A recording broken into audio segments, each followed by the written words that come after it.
for his son, C. John Watts de Peyster, Jr. John Watts de Peyster, Sr., was an author on the art of war, philanthropist, and early adjutant general of the New York National Guard. He served in the New York State Militia during the Mexican-American War and American Civil War. He was one of the first military critics and noted for his histories of the Revolutionary and Civil Wars, and also published works of drama, poetry, military history, military biography and military criticism. Early life and background. De Peyster was born in Manhattan into a wealthy old New York City family. His father was Frederick de Peyster, a wealthy New York City lawyer, investor and philanthropist. He was a first cousin of Marge, Gen. Philip Kearny. His great-great-grandfather was Abraham de Peyster, an early mayor of New York City, whose brother was Johannes de Peyster, also mayor. His grandfather was a nephew of Aunt de Peyster. He studied law at Columbia University, although he did not graduate on account of his poor health. He had become an invalid at a young age due to a heart affliction he developed during service as a volunteer fireman. De Peyster was heavily involved as a volunteer firefighter with the No. 5 hose carriage during his collegiate years, including a major fire in 1836, leading to his health problems.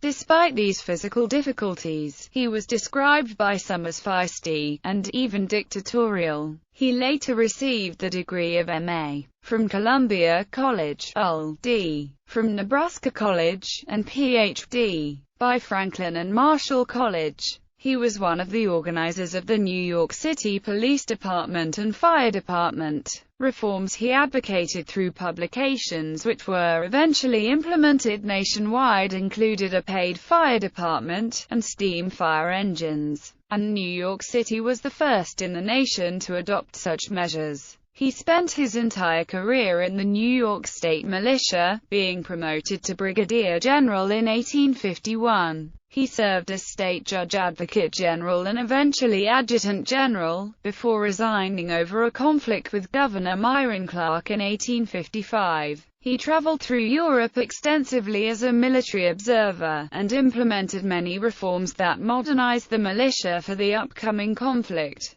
American Civil War. Already a brigadier general of the state militia at the onset of the Civil War, he met with what he perceived to be prejudiced resistance from Abraham Lincoln when he attempted to raise regiments for the Union Army. In 1861, De Peyster traveled to Washington, D.C., to solicit a commission as a brigadier general of the regular army and offered to raise 2 regiments of artillery, which he felt best suited his expertise and physical condition. He was met with little interest after New York had already filled its national recruitment quota of 75,000 men. Each of his 3 sons served in the conflict in the Union Army. The eldest, John Watts de Peyster, Jr., performed duty as an aide-de-camp and artillery commander with the Army of the Potomac and mustered out as a brevet brigadier general. Frederick de Peyster III was a colonel and sergeant, while the youngest, Johnston de Peyster, was a second lieutenant in charge of a battery of artillery credited with hoisting the first Union flag over the Confederate capital of Richmond, Virginia, after its fall. The career militia officer had always suffered from poor health, and turned down a commission as a colonel of cavalry offered to him by New York Senator Ira Harris in June 1863 on behalf of Generals Joseph Hooker and Alfred Pleasonton, who may have had an eye towards De Peyster's social connections. Other notable figures with limited field experience who were promoted to brigadier general by Pleasonton at that time were Elon J. Farnsworth, son of a congressman, Wesley Merritt, and George Armstrong Custer. His treatise New American Tactics was a series of articles published in the Army and Navy Journal that advocated making the skirmish line the new line of battle, which was considered revolutionary at the time. These contributions were translated and copied into foreign military journals, including Courièr's renowned biography Des Célébrités militaires des armées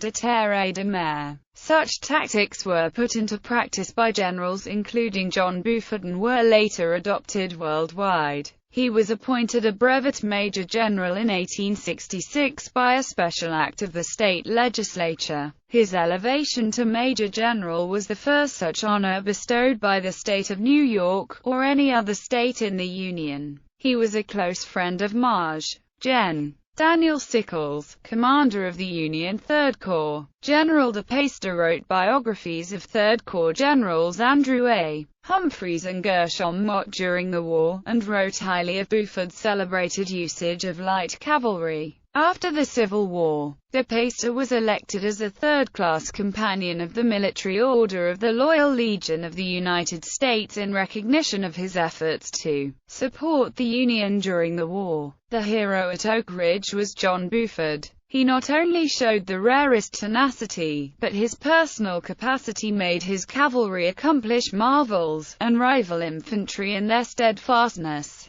Glorious John Buford. Gen. De Peyster on Buford's dragoon tactics post-war career. General de Peyster was known as the largest developer in the village of Tivoli, New York, where he resided at his family home. In 1892 he replaced a wooden Methodist church with the brick structure that stands today. He also refurbished an old school into an industrial school for girls. An authority on firefighting, in 1895 de Peyster erected a huge state-of-the-art brick building for the local department. A portrait of him resides there in present day, and it was used as a firehouse until 1986. The high Victorian structure also contained the courtroom, a jail and a large meeting room for the local government. The general eventually had a conflict with the village mayor, and de Peyster banned him from entering the building. The village government was forced to move to another building and remained there until the firehouse was restored in 1994, returning the local government to de Peyster's building. His writing strongly advocated Dan Sickles and his role at the Battle of Gettysburg. Some of his works including detailing Maj.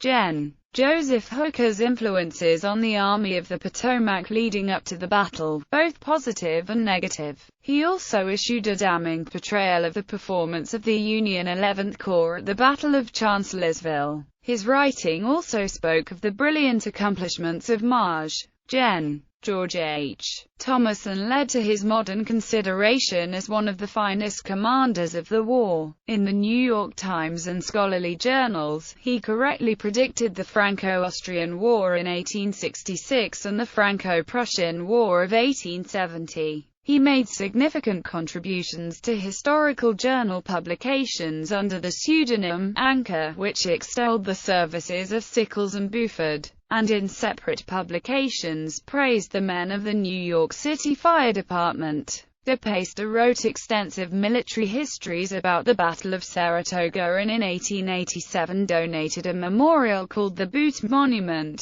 which commemorates Benedict Arnold's heroic wounding at the battle. In 1905, de Peyster purchased first baronial mansion of Sir William Johnson, known since 1755 as Fort Johnson, and donated it to the Montgomery County Historical Society of Amsterdam, New York. In 1901, he donated several thousand books and maps to the Smithsonian Institution, along with a Moorish yataghan he collected on his travels in 1851. De Peyster's biographer devotes 6 chapters to his benefactions, but does not mention his ethnological collections. Another philanthropic contribution included building the first library at Franklin and Marshall College, and donating one of the largest and most distinct rare book collections about European military history, the 1,890-volume What's de Peyster? Napoleon Bonaparte. He collected many of the monographs while traveling in Europe conducting research for his own biography of Napoleon, entitled Napoleon di Bonaparte. The monument to Abraham de Peyster, a founder of New Amsterdam, sculpted by George Edwin Bissell, was commissioned by General de Peyster in Bowling Green, the old town square of New York City. John Watts de Peyster was also a vice president of the American Numismatic Society, and the namesake of post number 71 of the New York GAR, in Tivoli, New York. De Peyster died in 1907 of natural causes at a family residence in Manhattan. He willed his Tivoli Manor Rose Hill to a local children's home. He was the author of Life of Field Marshal Torstenson, The Dutch at the North Pole, Carausius, The Dutch Augustus, Life of Baron Cohorn, The Decisive Conflicts of the Late Civil War, or Slaveholders' Rebellion, Personal and Military History of General Philip Kearny, The Life and Misfortunes and the Military Career of Brig. Gen. Sir John Johnson, and Gypsies. Some curious investigations, collected, translated, or reprinted from various sources, and contributor to numerous other books, biographies, publications, and articles.